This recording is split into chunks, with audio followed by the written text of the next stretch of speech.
Hello friends, तो आज बात करेंगे आरओ एंड एआरओ के बारे में, क्योंकि मेरा जो एक्सपीरियंस रहा है, जिस वजह से मेरा 2021 में सिलेक्शन नहीं हुआ, तो उस पर कुछ बातें करेंगे एंड कुछ इम्पोर्टेंट ऐसे बातें भी करेंगे जो आपके लिए बेहद इम्पॉर्टेंट हो सकती है। तो वीडियो में लास्ट तक बने रहिए और देखिए कि आप किस तरह से सिलेक्शन आरओ एआरओ में पा सकते हैं। सो फ्रेंड्स, चलिए स्टार्ट करते हैं। तो फ्रेंड्स, आप सबको पता होगा आरओ एंड एआरओ का नोटिफिकेशन आ चुका है एंड उसका एग्ज़ाम में भी होने को अगर होगा तो दिसंबर या जनवरी तक हो सकता है। तो इसी बेस पे आप अपना प्रिपरेशन स्टार्ट करने जा रहे होंगे या कुछ लोग कर भी दिए होंगे। तो जो लोग बिगनर हैं या फिर अभी जस्ट स्टार्ट किए हैं, तो उनके लिए कुछ बातें हैं जो उन्हें नोट करके रख लेनी चाहिए कि अगर आप बिगनर हैं तो आपको मन में ये पहले ही आपके बैठ जाना चाहिए कि आपसे पहले भी कुछ लोग होंगे जो इसकी प्रिपरेशन कर रहे होंगे या फिर बहुत टाइम से कर रहे होंगे, उसका सिलेबस पढ़ चुके होंगे, पीवाईक्यू भी देख चुके होंगे एंड प्रैक्टिस भी कर रहे होंगे।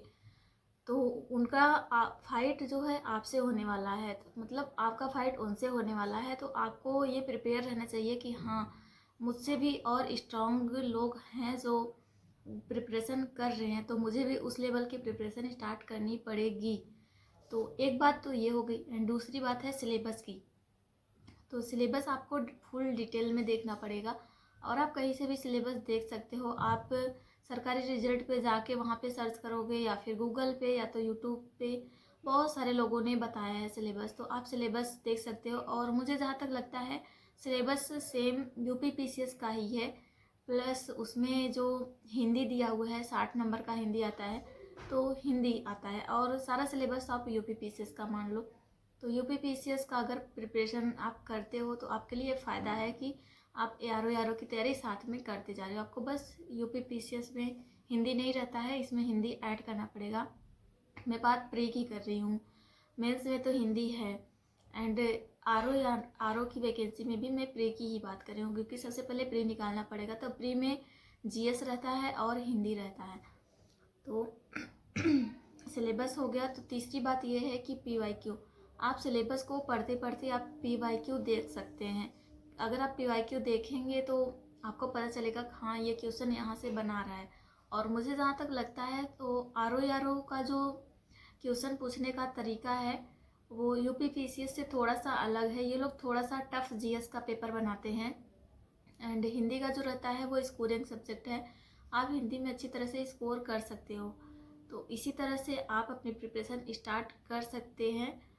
एंड फ्रेंड्स, बात कर ले तो आप किस तरह से कौन कौन सी बुक, अगर आप कहेंगे किस तरह से हम तैयारी कर सकते हैं, बुक कौन कौन सी है, तो मेरे पास कौन सी बुक है अगर आप कहेंगे तो मैं बुक वो लेके आऊँगी। अगर आपको नहीं देखना है तो आप यूट्यूब पे जाके कोई भी टॉपर का वीडियो देख सकते हैं कि उन्होंने किस बुक से पढ़ाई करी थी। तो उसी तरह से आप भी अपनी पढ़ाई कर सकते हो वो बुक खरीद के। एंड फ्रेंड्स, ये कोशिश करिएगा आप भी अपनी सोर्सेज जो हैं वो लिमिटेड रखिएगा। ये नहीं कि हिस्ट्री की, एंशियंट हिस्ट्री की 2 बुक खरीद लिया, मॉडर्न हिस्ट्री के 3 बुक खरीद लिया, इस तरह से आप पढ़ नहीं पाएंगे एंड टाइम भी बहुत कम ही बचा हुआ है। तो आप कोशिश ये करिएगा एक ही बुक लाओ, उसी को 10 बार पढ़ो, ना कि 10 बुक ला के एक बार पढ़ो। तो यही गलती मेरी हुई थी उस टाइम पे, क्योंकि मैं लॉकडाउन से, वही लॉकडाउन था, लॉकडाउन में मैंने पढ़ाई करी थी। दिन 2021 दिसंबर में पेपर था मेरा आरओ का, मैंने पहली बार वही फॉर्म फिल किया था।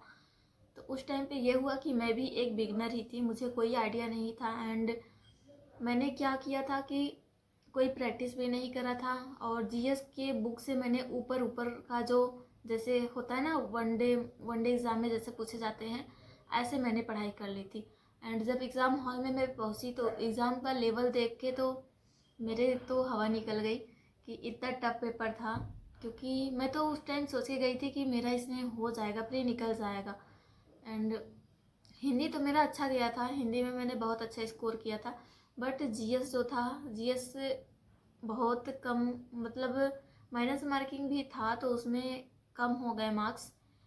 तो बस यही था कि आप भी आरओ की वैकेंसी को हल्के में ना लें एंड इसकी जो प्रिपरेशन है बहुत डिटेल में करनी पड़ेगी। तो बस यही है फ्रेंड्स कि आप किस तरह से कर सकते हैं। एंड PYQ बात करें तो आपको PYQ ही देखनी है। और कुछ लोग होते हैं जो मार्केट जाते हैं, प्रैक्टिस सेट उठा लाते हैं और सोच लेते हैं कि यही PYQ है। तो ऐसी गलती आप ना करें। प्रैक्टिस सेट जो होता है वो अलग माइंड सेट से बनाया गया होता है, और PYQ हमारा जो रहता है वो आयोग के द्वारा आया रहता है। तो आप ज़्यादा से ज़्यादा एक बार कोशिश कर ले कि PYQ कर ले। एंड आपको डेली जो भी टाइम देना है, आप GS को ज़्यादा टाइम दीजिए। एंड उसके बाद जो है आप GS को देंगे, हिंदी को टाइम दीजिए। एंड उसके बाद मैथ और रीजनिंग को, मैथ और रीजनिंग ही आती है, मैथ तो नहीं आता। रीजनिंग आती है तो रीजनिंग पे टाइम दीजिए, क्योंकि उसमें जो रीजनिंग आता है 20 नंबर का रहता है और बहुत टफ नहीं रहता है।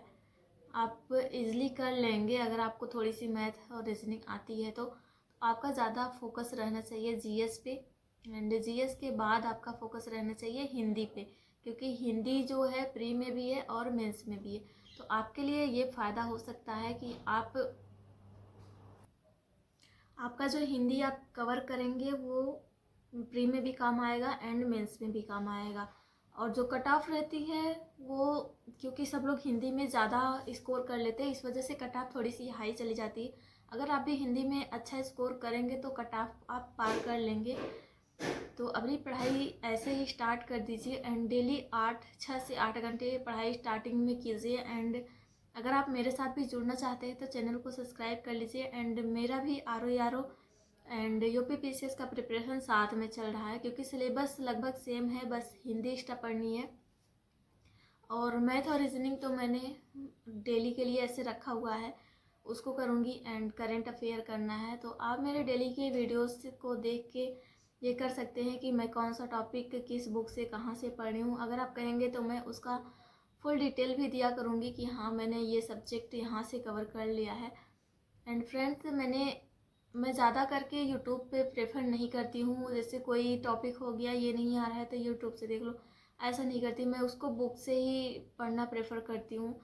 आपको भी आदत डाल लेनी चाहिए बुक से पढ़ाई करने की, क्योंकि अगर आप बुक से पढ़ाई करते हो तो आपको एक बारी में तो कोई भी बहुत ज़्यादा चीज़ें छूट जाती हैं, आप बस ऊपर ऊपर से पढ़ते हो।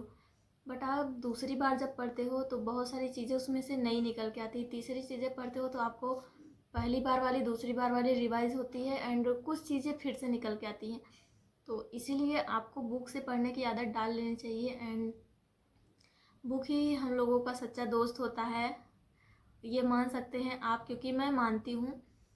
क्योंकि बुक जो है आप जितनी बार भी पढ़ोगे आपको उतनी बार वो समझ में आएगी। ऐसा नहीं है कि पहली बार में 100% आ जाता है, बट 100% तो नहीं आता, ये आपको भी पता है। बट उसको पढ़ाई करते रहेंगे तो कुछ ना कुछ उसमें से ज़रूर ही निकल के आता है।